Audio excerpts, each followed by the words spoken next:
अस्सलाम वालेकुम व्यूअर्स, मेरा नाम अताउर रहमान और आप देख रहे हैं अता बुखारी यूट्यूब चैनल।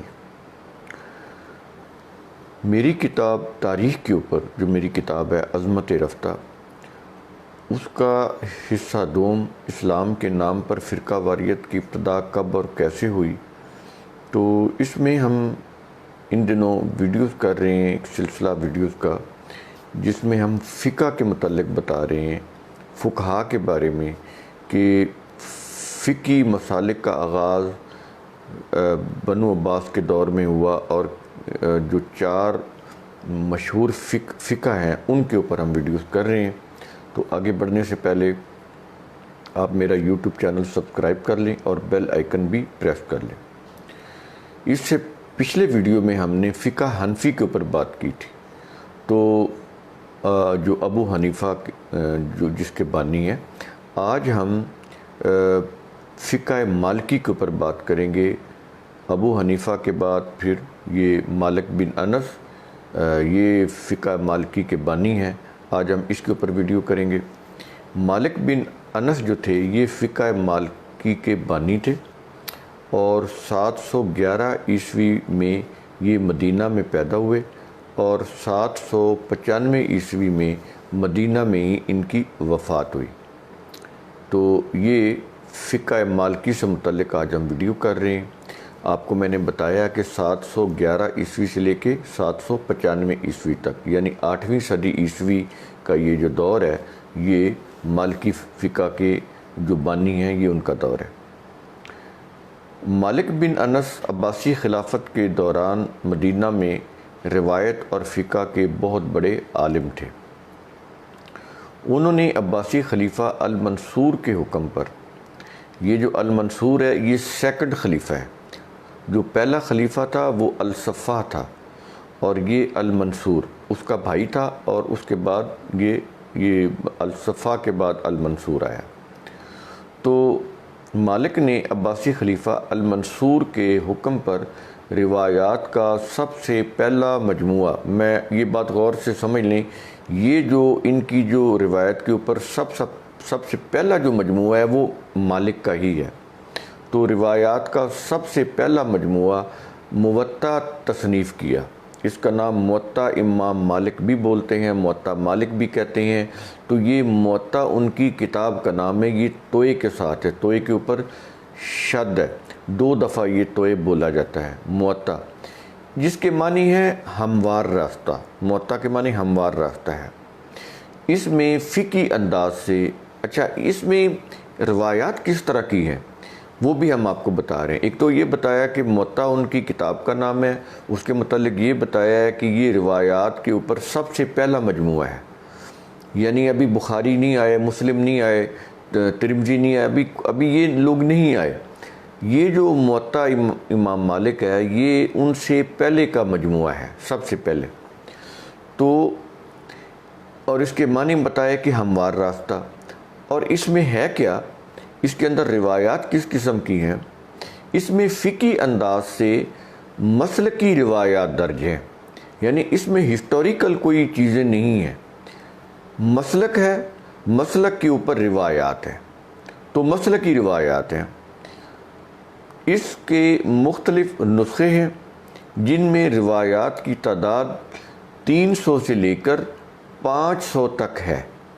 यानी इससे आप अंदाज़ा लगा सकते हैं कि इसका कंटेंट्स किस किस्म का है, मसलकी नौइयत का है, तारीख़ी नौइयत का नहीं है। और दूसरा ये है कि इसकी रिवायात की तादाद 300 से लेकर 500 तक है। तो इमाम मालिक की जो मुवत्ता है उसको सियासता में शामिल नहीं किया गया, हालांकि ये रिवायात का सबसे पहला और कदीम मजमुआ है। और इसमें एक और भी चीज़ है कि जो मालिक थे ये अरबी नस्ल थे, फिर मदीना में थे। ये मदीना में बैठकर रिवायात, जिसको हदीस बोलते हैं, उसका दर्स दिया करते थे।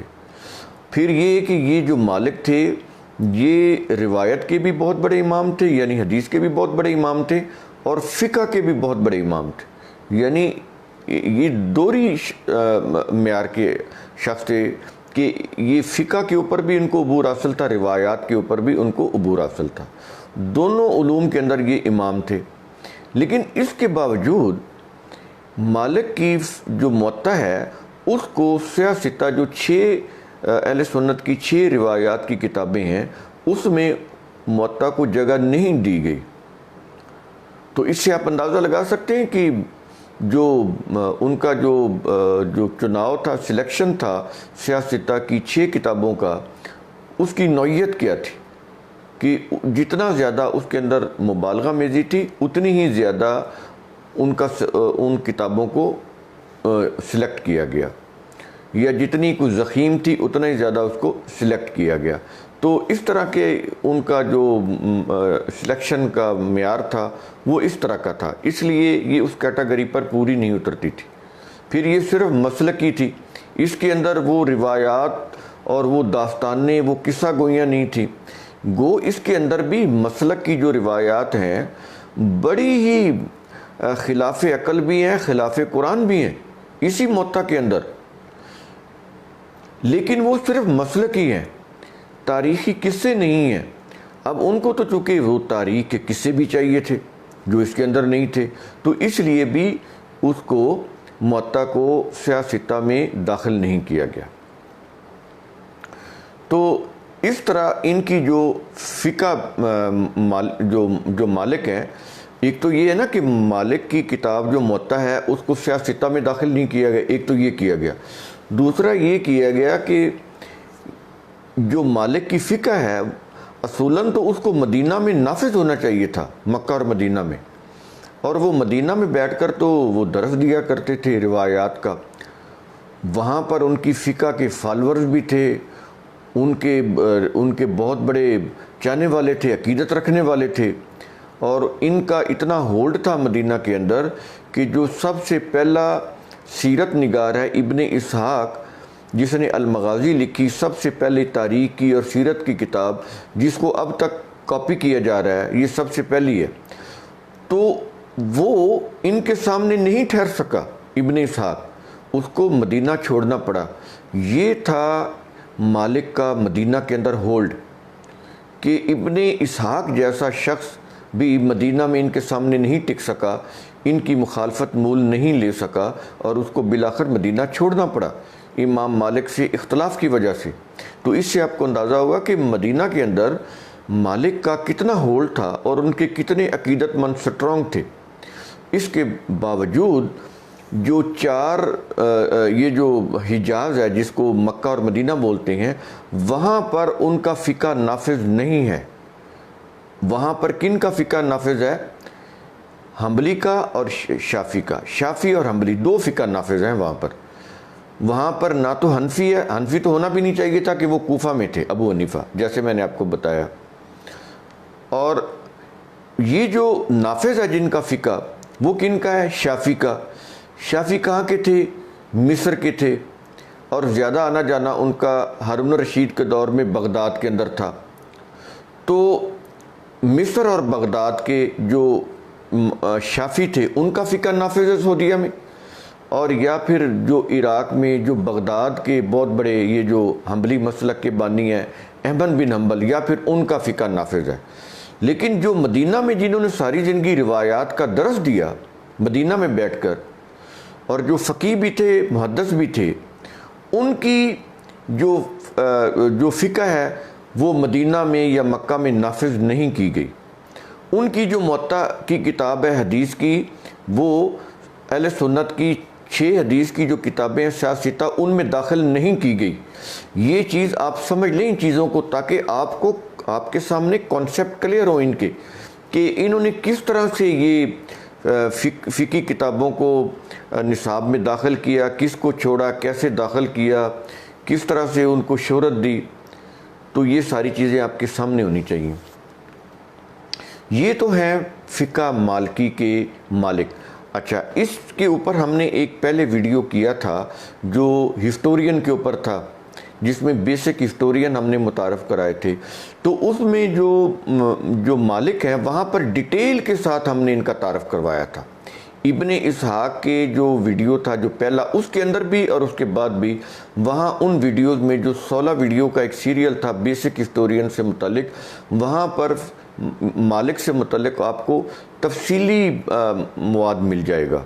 उन वीडियोस को जब आप वॉच करेंगे तो तफसीली मिल जाएगा। इसलिए हमने यहाँ पर मालिक से मुतल्लिक चीज़ें रिपीट नहीं की, यहाँ पर वही चीज़ें लेकर आए हैं जो ज़रूरी थी। अगर ज़्यादा इनके मुतल्लिक तफसील चाहिए तो वो आपको इन वीडियोस में मिलेंगी, जहाँ पर हमने बेसिक हिस्टोरियन या सीरत निगार का ज़िक्र किया, ख़ास तौर पर इब्न इसहाक़ में, क्योंकि इब्न इसहाक़ का इख्तलाफ हुआ था मालिक के साथ और फिर बिल आखिर इब्न इसहाक़ को ही वहाँ से मदीना से निकलना पड़ा था।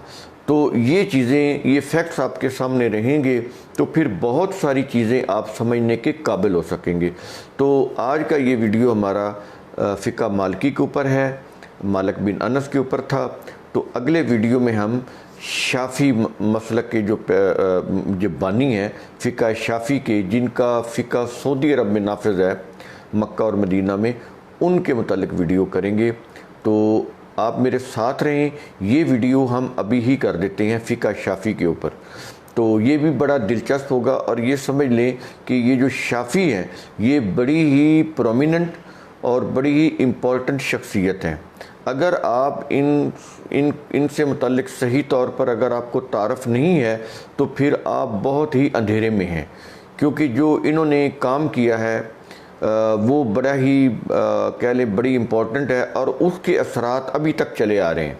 ये जो जिसको हम दीन समझते हैं, जिसकी रूह से ये सारा दीन का ढांचा बना है, उसके अंदर जो बहुत बड़ा हाथ है वो इमाम शाफ़ी का है।